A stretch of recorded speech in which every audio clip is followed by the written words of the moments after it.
Hello friends, क्या आप लोग भी यूपीएससी सिविल सर्विस के एग्जाम को क्लियर करना चाहते हैं? अगर आपका आंसर हाँ है तो आप बिल्कुल सही वीडियो के ऊपर आए।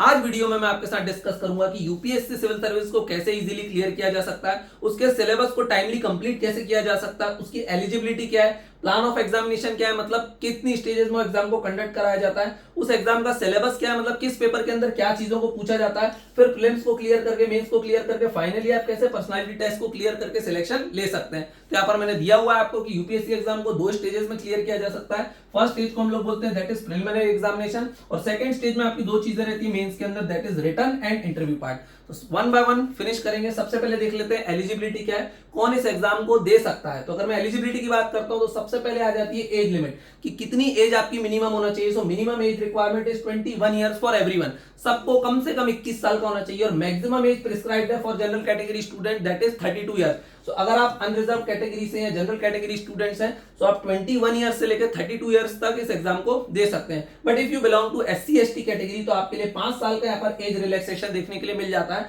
मतलब 32 प्लस 5 दैट इज 37 इयर्स। तो यहाँ पर आप 37 इयर्स तक के लिए एग्जाम दे सकते हैं if you belong to SC ST category. अगर आप ओबीसी है तो आपको 3 साल का एज रिलैक्सेशन देखने के लिए मिलता है, मतलब 32 प्लस 3 दैट इज 35 इयर्स की एज तक आप यहाँ पर एग्जाम को दे सकते हैं। अगर आप पर्सन विद बेंचमार्क डिसेबिलिटी है, मिलिट्री वगैरह से आप रिटायर हुए हैं तो भी आपको यहाँ पर 5 साल का रिलैक्सेशन देखने के लिए मिलता है, मतलब आप 37 इयर्स तक इस एग्जाम को दे सकते हैं।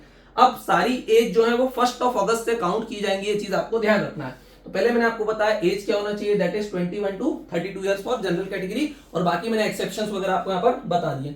दूसरी बात करते हैं कि आप एग्जाम को कितनी बार दे सकते हैं, what is the maximum number of attempts. तो जनरल कैटेगरी की बात करूं तो maximum number of attempts is 6। तो हम जनरल कैटेगरी स्टूडेंट से अनरिजर्व कैटेगरी का तो मैक्सिमम इस एग्जाम को 6 बार दे सकता है। लेकिन अगर कोई भी बच्चा एससी एसटी कैटेगरी को बिलोंग करता है तो उसके लिए नंबर ऑफ अटेम्प्ट्स कितने, दैट इज अनलिमिटेड, वो जितनी बार चाहे उतनी बार दे सकता है। लेकिन हाँ, वो 37 इयर्स तक ही दे सकता है, ये भी आपको ध्यान रखना है। अगर मैं बात करता हूं ओबीसी की, तो ओबीसी के लिए मैक्सिमम अटेम्प्ट्स है 9, दैट इज जनरल कैटेगरी के थे 6 प्लस यहाँ पर इनको 3 एक्स्ट्रा दे दिए जाते हैं। पर्सन विद बेंचमार्क डिसेबिलिटी के लिए भी नंबर ऑफ अटेम्प्ट्स कितने हैं, मैक्सिमम 9, मतलब यहाँ पर इनको भी 3 अटेम्प्ट एक्स्ट्रा दे दिए जाते हैं। पहले मैंने बताया आपको कि एज क्राइटेरिया क्या है, फिर मैंने आपको बताया मैक्सिमम नंबर ऑफ अटेम्प्ट्स। अब अगर बात कर लेते हैं फॉर्म को भरने की फीस कितनी है, तो भाई जनरल कैटेगरी के लिए है ये फीस 100 रुपीज। कितनी फीस है, 100 rupees for general category student. लेकिन अगर आप एससी एसटी को बिलोंग करते हैं तो आपको कोई भी फीस नहीं लगने वाली है, मतलब आपकी फीस नील होने वाली है। अगर आप ओबीसी हैं तो ध्यान रखना, ओबीसी को यहाँ पर फीस में कोई भी रिलैक्सेशन नहीं दिया गया है, मतलब ओबीसी के लिए भी फीस कितनी होने वाली है, 100 रुपीज। और अगर पर्सन विद बेंचमार्क डिसेबिलिटी है तो भी आपके लिए फीस कितनी होने वाली है, नील, दैट इज 0। अब जनरल कैटेगरी के लिए फीस है 100 रुपीज, लेकिन अगर कोई भी फीमेल कैंडिडेट है तो उसके लिए भी फीस कितनी होने वाली है, दैट इज 0 रुपीज। ये आपको ध्यान रखना है, फीमेल किसी भी कैटेगरी से हो, चाहे वो जनरल कैटेगरी से क्यों ना हो, लेकिन उसकी फीस कितनी रहने वाली है, 0 रुपीज। तो ये मैंने आपको समझाई एलिजिबिलिटी। अब नेक्स्ट देख लेते हैं what should be the plan of action. Plan of action क्या है, एग्जाम मैंने आपको बताया दो स्टेजेस में कंडक्ट कराई जाती है। पहली स्टेज को बोलते हैं प्रिलिमिनरी एग्जामिनेशन, दूसरी को बोलते हैं मेंस एग्जाम। मेंस में दो चीजें आती है, रिटन पेपर्स होते हैं कुछ आपके, और उसके बाद होता है interview, that is personality test. Written paper में आपके 9 पेपर होते हैं, हर पेपर आपको 250 नंबर का होता है, एक्सेप्ट लैंग्वेज पेपर्स और इंग्लिश जो 300 मार्क्स के होते हैं। मैं बताऊंगा आपको। तो यहाँ पर सारे पेपर कितने मार्क्स के होते हैं, 250 मार्क्स के होते हैं। टोटल 9 पेपर होते हैं, ओवरऑल उसका बनता है 1750 मार्क्स। उसके बाद आपका एक 275 मार्क्स का इंटरव्यू भी होता है। इंटरव्यू के बाद एक फाइनल मेरिट लिस्ट बनती है, उसके बाद आपको सीट्स वगैरह एलोकेट की जाती हैं। अब दो स्टेजेस है, तो सबसे पहले स्टार्ट करेंगे प्रिलिमिनरी एग्जामिनेशन से। उसमें 2 पेपर होते हैं, तो दोनों पेपर को वन बाय वन देख लेते हैं। ये जो मैंने स्क्रीनशॉट दिया हुआ है, जो व्हाइट कलर का आपको दिखाई दे रहा है, ये मैंने यूपीएससी के ऑफिशियल नोटिफिकेशन से ही उठाया हुआ है। तो प्रीलिम्स में मैंने आपको बताया 2 पेपर होते हैं, पेपर 1 और पेपर 2। तो जो पेपर 1 होता है उसको हम बोलते हैं जीएस पेपर 1। क्या बोलते हैं हम उसको, जीएस पेपर 1, क्योंकि जनरल स्टडीज का होता है। जनरल स्टडीज का होता है तो आपको यहाँ पर कौन से सब्जेक्ट पढ़ना रहते हैं, subjects like history, geography, polity, international relation, current affairs, economics, science and technology, ये सारी चीजें देखना रहती है। एनवायरमेंट हो गया, आर्ट एंड कल्चर हो गया। तो इस टाइप के जनरल स्टडीज के सब्जेक्ट पढ़ना पड़ते हैं, जिसके लिए कोई सब्जेक्ट स्पेशलाइजेशन की जरूरत नहीं होती है। सबसे पहले मैंने दिया भी current events of national and international importance. तो ये मैंने आपको बता दिया कि यहाँ पर जनरल स्टडीज के पेपर पूछे जाते हैं, इसलिए इसका नाम है जीएस पेपर 1। जीएस पेपर 1 कितने मार्क्स का है, इट कैरीज 200 मार्क्स। यहाँ पर 100 क्वेश्चंस आपसे पूछे जाते हैं, और 100 क्वेश्चंस कितने मार्क्स के, 200 मार्क्स के। मतलब हर क्वेश्चन में कितने मार्क्स मिलते हैं, अगर आप सही करते हो तो 2 मार्क्स मिलते हैं। लेकिन अगर आप क्वेश्चन को गलत अटेम्प्ट करते हो तो there is also provision of negative marking, और नेगेटिव मार्किंग मतलब 1/3 होती है। तो 2 नंबर का 1/3 कितना होता है, डेट इज 0.66 मार्क्स। तो अगर आप कोई भी आंसर को गलत अटेम्प्ट करते हो तो आपके 0.66 मार्क्स जो है डिडक्ट कर दिए जाते हैं। यहाँ पर आपको टाइम मिलता है पूरे पेपर के लिए 2 घंटे का, that is sufficient and enough for attempting the paper. Paper one जो होता है यहाँ पे 200 मार्क्स में आप जितने ज्यादा नंबर लाओगे उतना अच्छा है, क्योंकि पेपर वन से ही क्या बनाई जाती है, मेरिट। पेपर वन से ही डिसाइड होता है कि आप मेंस में अपीयर होने वाले हो या नहीं, आप मेंस में रिटन एग्जाम लिखने वाले हो या नहीं, ये कौन डिसाइड करता है, पेपर वन। क्योंकि प्रीलिम्स का जो पेपर टू होता है वो सिर्फ क्वालिफाई होता है, उसमें आपको 33% लाना पड़ते हैं, लेकिन यहाँ पर आपको ज्यादा से ज्यादा लाना पड़ते हैं और कट ऑफ को क्लियर करना पड़ता है, तभी आप मेंस में अपीयर हो पाओगे।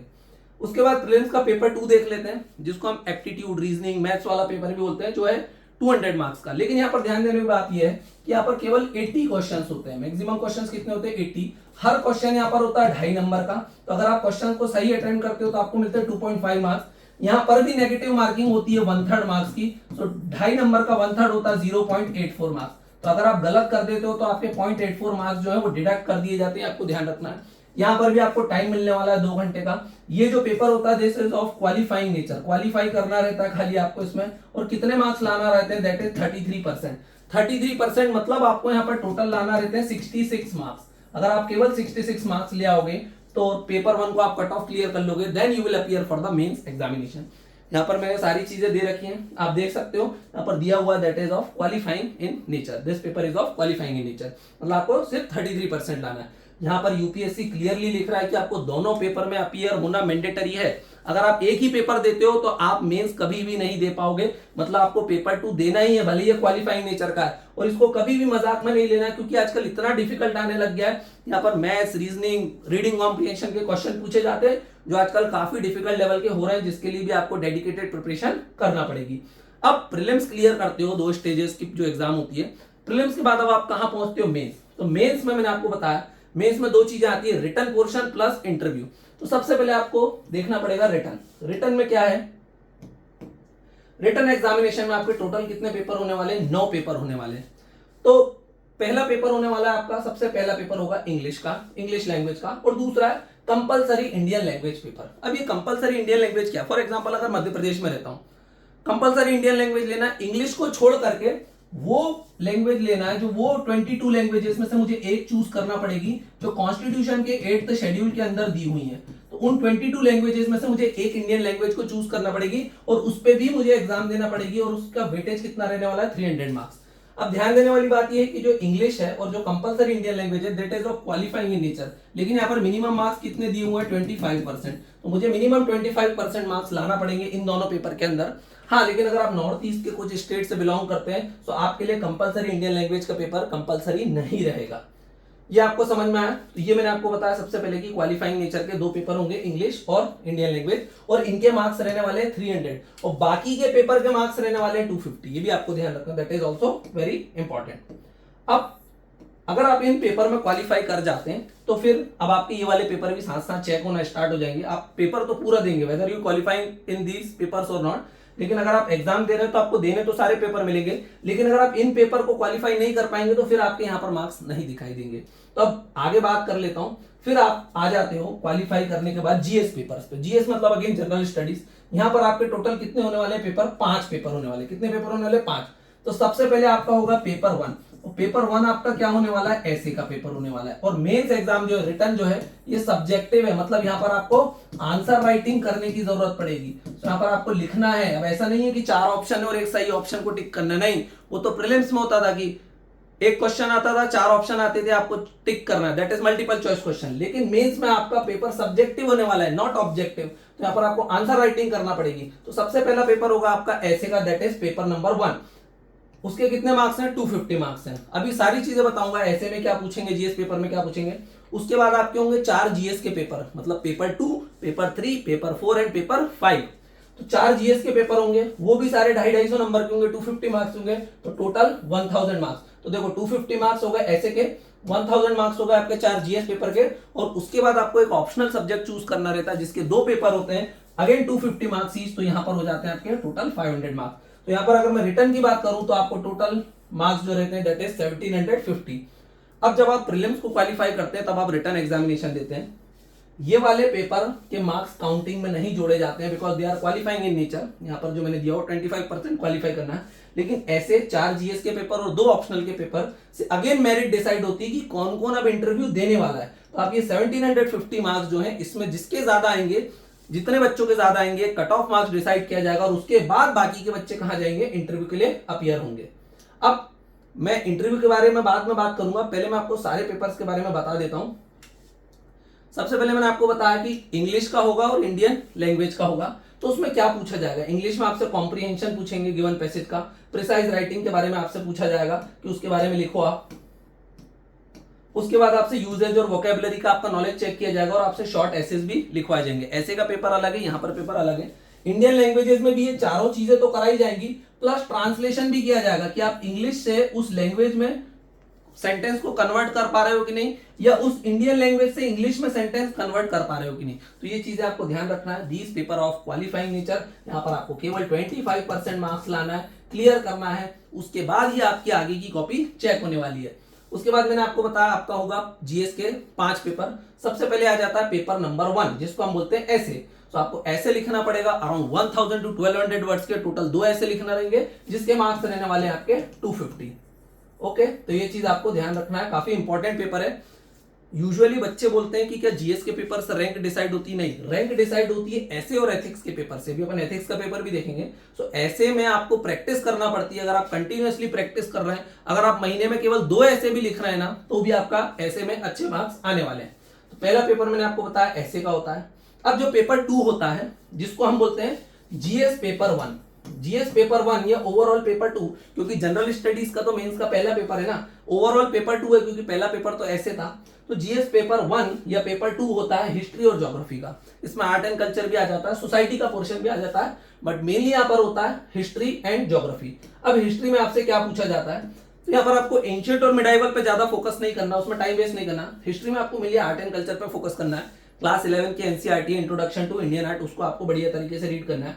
मॉडर्न इंडियन हिस्ट्री पे काफी फोकस करना, वहां से ये यूपीएससी का सिलेबस है। Modern Indian history, freedom struggle, post independence, मतलब इंडिया आफ्टर 1947 के बाद क्या हो रहा है इंडिया में, तो वो आपको चीजें पढ़ना है। और उसके बाद यहाँ पर आपको मेंस के सिलेबस में वर्ल्ड हिस्ट्री भी दिया हुआ है, जो आपके प्रीलिम्स के सिलेबस में नहीं है। तो ये आपको ध्यान रखना है। तो पहले मैंने आपको बताया हिस्ट्री के बारे में, जहां पर art and culture, modern Indian history, freedom struggle, post independence और वर्ल्ड हिस्ट्री आपको कवर करना पड़ेगी। उसके बाद जो है पेपर 2 के अंदर आपको सोसाइटी भी दिया हुआ है। तो उसमें आपको इंडियन सोसाइटी देखना है, डाइवर्सिटी को इंडिया की अप्रिशिएट करना है, वुमेन से रिलेटेड इश्यूज देखना है, पॉपुलेशन से रिलेटेड इश्यूज देखना है। यहाँ पर कुछ ह्यूमन ज्योग्राफी के एस्पेक्ट्स भी आपको रीड करना पड़ेंगे। पॉवर्टी एंड डेवलपमेंटल इश्यूज के बारे में बात करेंगे, उस पर आपको क्वेश्चंस आएंगे और आपको लिखना पड़ेगा। ग्लोबलाइजेशन के इफेक्ट्स क्या है, हम लोगों ने एलपीजी रिफॉर्म्स लिए थे, उसका इंडिया के ऊपर क्या इंपैक्ट पड़ रहा है। Social empowerment, women empowerment, communalism, ideology, regionalism, secularism, और इनसे कैसे डील किया जा सकता है, वो सारी चीजें आपको यहाँ पर सोसाइटी में पढ़ना पड़ेंगी। अगेन सोसाइटी के लिए भी आपके लिए एनसीईआरटी की बुक्स आती है 11-12 की, दैट इज सफिशिएंट। नेक्स्ट चलते हैं हम लोग, हिस्ट्री और ज्योग्राफी था, तो पहले हिस्ट्री देखा फिर सोसाइटी देखा। अब देखते हैं ज्योग्राफी। ज्योग्राफी में आपको 2 टाइप की ज्योग्राफी पढ़ना है, Indian geography and world geography, along with the human geography. वो यहाँ पर लिखा नहीं है बट आपको पढ़ना ही पड़ेगी। तो आपको पहले पढ़ना world physical geography, again class 11 की एनसीईआरटी है, fundamental of physical geography, that is enough. उसके बाद आपको डिस्ट्रीब्यूशन ऑफ नेचुरल रिसोर्सेज देखना पड़ेंगे, इंडस्ट्रीज की लोकेशन वगैरह देखना पड़ेगी। मतलब ये दो पॉइंट है, आपको बता रहा है that you have to read Indian geography also. उसके बाद आपको इंपॉर्टेंट जियोफिजिकल फिनोमेना पढ़ना पड़ेंगे, like earthquake, tsunamis, floods, drought, right. तो वो सब तो आप कहां पर पढ़ लेंगे, वर्ल्ड फिजिकल ज्योग्राफी में ऑलरेडी डील करके आएंगे। तो ये मैंने आपको ज्योग्राफी का सिलेबस भी बता दिया है। तो पेपर 2 यहाँ पर फिनिश होता है। अब हमने पहले देखा पेपर 1 ऑफ ऐसे, पेपर 2 में क्या था, हिस्ट्री, सोसाइटी एंड ज्योग्राफी। अब आ जाता है पेपर 3। पेपर 3 मतलब जीएस पेपर 2, जीएस पेपर 2 बोल लो या पेपर 3 बोल लो, बात एक ही है। That is of polity and international relation. तो यहाँ पर क्या आता है आपका, पॉलिटी आता है प्लस इंटरनेशनल रिलेशन आता है। टॉपिक दिया हुआ है यूपीएससी ने, यूपीएससी क्या बोलता है पेपर का नाम, governance, constitution, polity, social justice and international relation. तो यहाँ पर आपको क्या करना है, मेनली यहाँ पर आपको एक इंपॉर्टेंट बुक पढ़ना पड़ती है जिसका नाम है, आप सभी को पता है, लक्ष्मीकांत। बहुत सारे लोग उसको क्रिटिसाइज करते हैं कि आजकल लक्ष्मीकांत से क्वेश्चन नहीं बनते, क्वेश्चन लक्ष्मीकांत के बाहर आ जाते हैं। सब हो सकता है but still the basic book is Laxmikanth. Laxmikanth आपके इस पेपर को most of the time cover कर लेती है, जिससे आपको एक फेयर आइडिया हो जाता है और आप क्वेश्चन को इजीली एलिमिनेट करके करेक्ट आंसर पर अराइव कर जाते हैं। तो आपको यहाँ पर इंडियन कॉन्स्टिट्यूशन के बारे में पढ़ना है, क्लास 11 की एनसीईआरटी भी पढ़ना पड़ेगी, कॉन्स्टिट्यूशन एट वर्क। तो आपको हिस्टोरिकल बैकग्राउंड देना पड़ेगा। हिस्टोरिकल बैकग्राउंड मतलब आपको right from regulating act of 1773 से लेकर इंडिया इंडिपेंडेंस एक्ट ऑफ 1947 तक रीड करना पड़ेगा। उसके बाद आपको कॉन्स्टिट्यूशन का इवोल्यूशन देखना पड़ेगा, उसके इंपॉर्टेंट अमेंडमेंट्स देखना पड़ेंगे, इंपॉर्टेंट प्रोविजन देखना पड़ेंगे, और ये बेसिक स्ट्रक्चर डॉक्ट्रिन क्या है जो सुप्रीम कोर्ट ने इवॉल्व करी है थ्रू केशवानंद भारती केस, वो आपको यहाँ पर डील करना पड़ेगा। फिर यूनियन और स्टेट के फंक्शन देखना पड़ेगा, फेडरल स्ट्रक्चर को देखना पड़ेगा, सेपरेशन ऑफ पावर को अप्रिशिएट करना पड़ेगा, आगे जाना पड़ेगा आपको इंडियन कॉन्स्टिट्यूशन को अदर कंट्रीज के कॉन्स्टिट्यूशन के साथ कंपेयर करना पड़ेगा, देखना पड़ेगा कि उनमें क्या फीचर है, हमारे कॉन्स्टिट्यूशन में क्या फीचर है, हमने कौन से फीचर्स को कहां से बोरो किया है आपको देखना पड़ेगा, एग्जीक्यूटिव और जुडिशियरी को देखना पड़ेगा, मिनिस्ट्रीज और डिपार्टमेंट को देखना पड़ेगा, प्रेशर ग्रुप को देखना पड़ेगा, एनजीओ को देखना पड़ेगा, सेल्फ हेल्प ग्रुप्स को देखना पड़ेगा, जो आपके पॉलिटी के सिलेबस में दिया हुआ है। फिर यहाँ पर इंपॉर्टेंट ये मेंशन करता है सिलेबस खुद, रिप्रेजेंटेशन ऑफ पीपल एक्ट 1950 1951 दोनों को यहाँ पर डील करना पड़ेगा। Constitutional and non constitutional bodies देखना पड़ेगा। यूपीएससी का सिलेबस तो सिर्फ कॉन्स्टिट्यूशनल बॉडीज लिखता है, लेकिन कई बार वो नॉन कॉन्स्टिट्यूशनल बॉडीज पे भी क्वेश्चन पूछ लेता है, तो उसको भी हमको देखना पड़ेगा। फिर गवर्नमेंट की पॉलिसीज एंड प्रोग्राम जो हम इकोनॉमिक्स में भी डील करते हैं, प्लस यहाँ पर पेपर 3 के अंदर भी दिया हुआ है, तो government policies and programme, welfare schemes वगैरह देखना पड़ेगी गवर्नमेंट की, राइट। रोल ऑफ एनजीओ मतलब non governmental organisation, self help groups के बारे में देखना पड़ेगा, कैसे इवॉल्व करते हैं, इनका क्या फंक्शन है और क्या इनके चैलेंजेस है। सबसे इंपॉर्टेंट इसको हम डील करते हैं वैसे एथिक्स के अंदर पढ़ते हैं, role of civil services and democracy. Topic तो दिया हुआ है पेपर 3 में, पढ़ते हैं हम लोग एथिक्स के पेपर 5 में, तो ये चीज आपको ध्यान रखना है। और इंडिया एंड इट्स नेबरहुड, उसके साथ इंडिया के रिलेशन कैसे, मतलब इंडिया के उसके नेबरिंग कंट्रीज के साथ रिलेशन कैसे, तो इंटरनेशनल रिलेशन का मैंने यहाँ पर एक पिक्चर दे रखा है जिसको आप इजीली देख सकते हैं। और इंपॉर्टेंट इंटरनेशनल इंस्टीट्यूशन देखना, लाइक WTO क्या है, वर्ल्ड बैंक क्या है, IMF क्या है, G20 क्या है, G7 क्या है, और इनका क्या क्या रोल है और इंडिया में इनका क्या इंपॉर्टेंट है। तो ये सारे इंस्टीट्यूशंस को आपको यहाँ पर डील करना पड़ेगा और उनका स्ट्रक्चर भी देखना पड़ेगा। तो मैंने आपको बताया पेपर 1 दैट इज ऐसे, पेपर 2 मैंने आपको बताया, पेपर 2 क्या था, history plus geography along with society, paper 3 में मैंने आपको बताया पॉलिटी प्लस इंटरनेशनल रिलेशन। अब नेक्स्ट पेपर पे चलते हैं, दैट इज पेपर 4। पेपर 4 बोला जाए तो GS paper 3, right, GS paper 3 is paper 4। GS paper 3 deals with economics है, उसके अंदर साइंस एंड टेक्नोलॉजी है, एनवायरमेंट एंड इकोलॉजी है, security, internal security and disaster management. काफी लेंथी पेपर होने वाला है, और देखा जाए तो जो पेपर 4 है ना वो सारे पेपर्स को ही कवर कर लेता है, बट फिर भी देख लेते हैं। सबसे पहले इसमें क्या सबसे important subject, that is economics, very very important. तो उसमें इंडियन इकोनॉमी आएगी, इंडियन इकोनॉमी में प्लानिंग क्या है, ग्रोथ क्या है, डेवलपमेंटल इश्यूज क्या है, एम्प्लॉयमेंट अनएम्प्लॉयमेंट, ये सब क्या है, बड़ा इजीली क्लास 12 की एनसीईआरटी है, दैट इज मैक्रो इकोनॉमिक्स, पूरे सब्जेक्ट को बहुत बढ़िया तरीके से डील करती है। क्लास 11 की भी एनसीईआरटी इंडिया इकोनॉमिक डेवलपमेंट व इंक्लूसिव ग्रोथ है ना, इन सब टॉपिक्स को कवर करती है। गवर्नमेंट बजट अगेन ये एनसीईआरटी में आपके दिया हुआ है, major crops and cropping pattern, agriculture के बारे में आपको यहाँ पर पढ़ना है, उसके क्या चैलेंजेस है, क्या इश्यूज है, मिनिमम सपोर्ट प्राइस है, सब्सिडीज है, ओके, पब्लिक डिस्ट्रीब्यूशन शॉप्स हैं, फूड सिक्योरिटी है, फूड कॉर्पोरेशन ऑफ इंडिया है। तो ये सारे जनरल इश्यूज आपको इकोनॉमिक्स के कहां पर डील करना है, पेपर 4 के अंदर डील करना है। लैंड रिफॉर्म्स वगैरह आपको पढ़ना पड़ेंगे, लैंड रिफॉर्म्स इन इंडिया कैसे हुए, उसके हमें क्या चैलेंजेस आते थे, उसके बाद लिबरलाइजेशन, प्राइवेटाइजेशन, ग्लोबलाइजेशन 1991 में जो हमने रिफॉर्म्स लिए वो क्या थे, इंफ्रास्ट्रक्चर देखना पड़ेगा, इन्वेस्टमेंट मॉडल्स देखना पड़ेंगे। इंफ्रास्ट्रक्चर की अगर मैं बात करूं तो public infrastructure, road, railways, airports, right, तो ये सारी चीजें हैं, उनमें क्या चैलेंजेस हैं, कौन कौन सी गवर्नमेंट की स्कीम्स है जो इसको प्रमोट कर रही है, इंफ्रास्ट्रक्चर को डेवलप कैसे करना है, पाइपलाइन क्या है, नेशनल इंफ्रास्ट्रक्चर पाइपलाइन वगैरह, वो सारी चीजें डील करना है। साइंस एंड टेक्नोलॉजी को देखना है, साइंस एंड टेक्नोलॉजी में मतलब यहाँ पर टेक्नोलॉजी की ज्यादा बात होती है, जैसे इंडिजिनाइजेशन होता है, इंडिया का क्या रोल है टेक्नोलॉजी में, उसका क्या इंपॉर्टेंट हो सकता है, करंट में जो टेक्नोलॉजीज चल रही है वहां पर आपको वो सारी चीजों को डील करना पड़ेगा पेपर 4 के अंदर। साइंस एंड टेक्नोलॉजी मैंने यहाँ पर दे भी रखा है आपको, देखो achievement of Indians in science and technology, Indians का क्या अचीवमेंट है, indigenisation and development of new technology, IT देखना पड़ेगा, information technology, space, computer, robotics, nano technology, biotechnology, okay, issues related to intellectual property rights. तो ये सारे issues आप कहां पर डील करोगे, साइंस एंड टेक्नोलॉजी के अंदर डील करने वाले हो। फिर जो आपका आ जाता है that is environment and ecology, ये अपने आप में बहुत ही इंपॉर्टेंट सब्जेक्ट है, ऑल्दो इसको सिलेबस में काफी शॉर्ट दिया गया है, लेकिन अगर आपको पता हो तो जो प्रीलिम्स का पेपर होता है वहां पर एनवायरमेंट का बहुत ज्यादा वेटेज होता है, क्योंकि सिविल सर्विसेज का प्रिलिमिनरी एग्जाम प्लस फॉरेस्ट वालों का एक ही होता है, तो फॉरेस्ट वालों के लिए एनवायरमेंट काफी इंपॉर्टेंट है, तो प्रीलिम्स में एनवायरमेंट से बहुत ज्यादा क्वेश्चन पूछे जाते हैं। तो यहां पर तो सिर्फ लिया हुआ conservation programmes, environmental pollution and degradation, environment impact assessment, लेकिन ये इतना सा सिलेबस नहीं है, यहाँ पर भी आपको शंकर आईएएस की पूरी बुक को फिनिश करना पड़ता है, because environment is very important for prelims. So prelims के पेपर 1 के लिए एनवायरमेंट बहुत ज्यादा इंपॉर्टेंट है, क्योंकि मैंने बताया सिविल सर्विसेज के साथ फॉरेस्ट वालों का भी प्रिलिमिनरी कॉमन ही होता है, तो इसीलिए एनवायरमेंट का वेटेज वहां पर बहुत ज्यादा बढ़ जाता है। जो पेपर 4 है वहां पर देखो हमने क्या क्या देखा, इकोनॉमिक्स था, टेक्नोलॉजी था, साइंस एंड टेक्नोलॉजी, एनवायरमेंट था, तो इकोनॉमी, टेक्नोलॉजी और एनवायरमेंट तो फिनिश किया। अब internal security and disaster management भी दिया हुआ है, तो देख लेते हैं एक बार सिक्योरिटी और डिजास्टर मैनेजमेंट में क्या दिया हुआ है। सबसे पहले देख लेते हैं डिजास्टर एंड डिजास्टर मैनेजमेंट। फिर डिजास्टर, इसके तो नाम से ही पता चल रहा है, क्लास 10 की आईसीएसई बोर्ड की बुक इज इनफ, आप लोग उसको रीड करेंगे, आपको इसके बारे में एक फेयर आइडिया लग जाएगा और इजीली आप इसके क्वेश्चंस को भी अटेम्प्ट कर पाएंगे। इंटरनल सिक्योरिटी के बारे में देख लेते हैं, उससे रिलेटेड क्या चैलेंजेस है। तो सबसे पहले यहां पर दिया हुआ यूपीएससी का सिलेबस बोलता है role of external and non external state actors. External मतलब विदेशों का क्या रोल रहता है भारत की सिक्योरिटी में, जैसे पाकिस्तान हुआ, चाइना हुआ, बांग्लादेश हुआ, यूएस हुआ, राइट।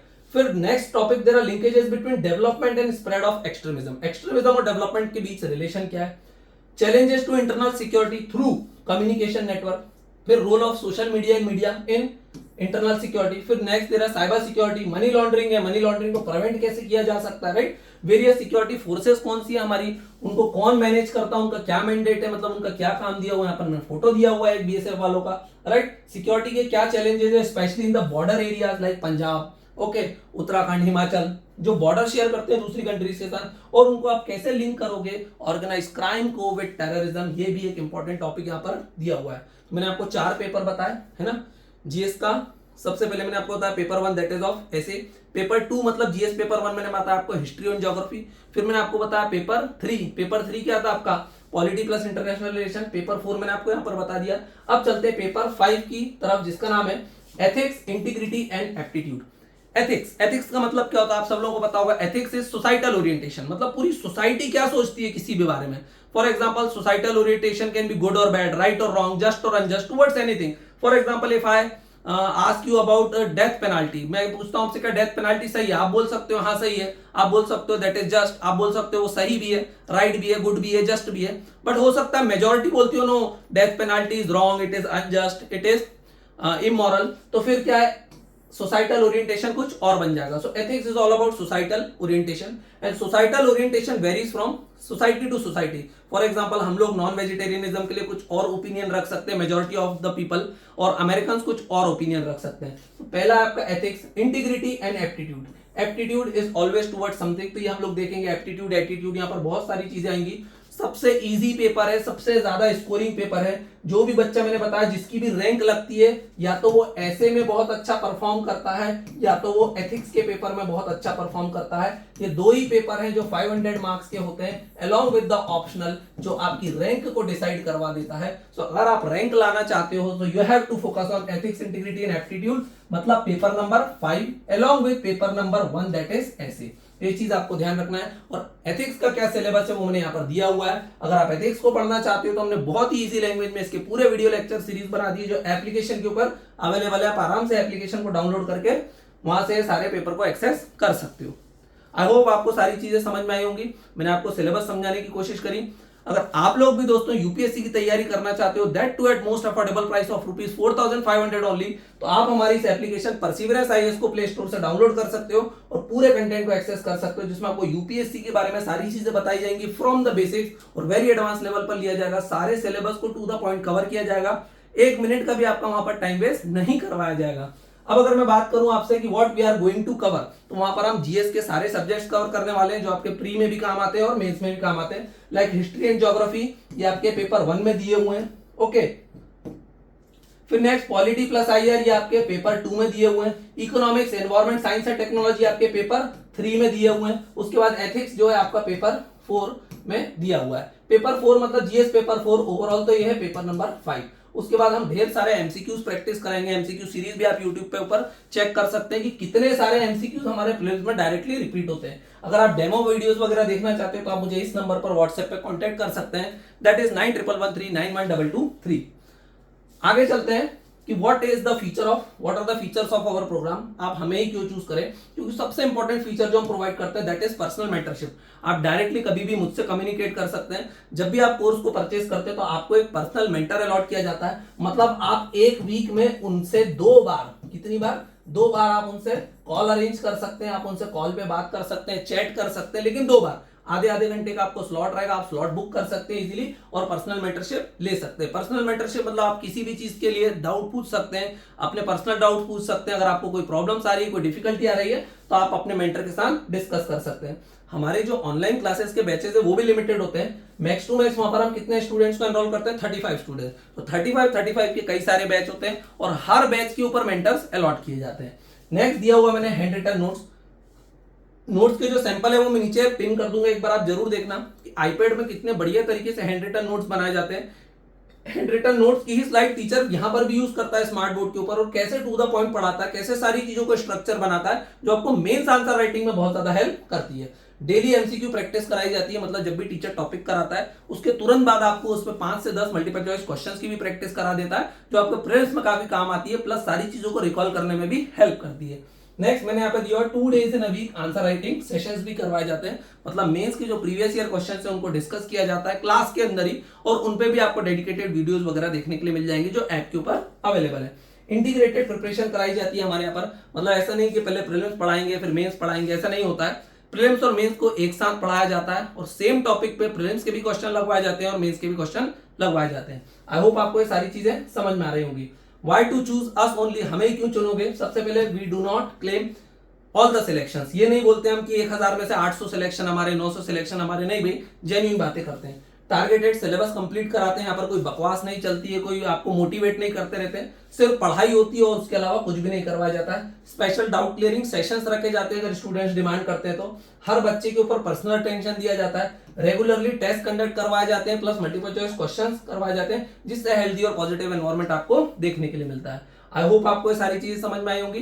अगर मैं आपको फिर बताता हूं, अगर आपको फीस वगैरह के बारे में, तो हमारी फीस जो है that is 5000 rupees. Independent day offer चल रहा है जिसमें आप 10% अर्ली बर्ड डिस्काउंट देख सकते हो, और 10% डिस्काउंट के बाद ये आपकी फीस जो हो जाती है 5000 रुपीज की, वो सिर्फ हो जाएगी 4500 रुपीज। तो आप 4500 रुपीज में अपनी यूपीएससी प्रिपरेशन को कंप्लीट कर सकते हो। तो इस आजादी के दिवस पे महंगी कोचिंगों से आजादी दिला रहा हूं आप लोगों को, तो लुटने की जरूरत नहीं है। एक बार ऐप डाउनलोड करो, मजा आएगा, ये मेरी गारंटी है। आई होप आपको ये सारी चीजें समझ में आई होंगी। Thank you for watching, have a nice day.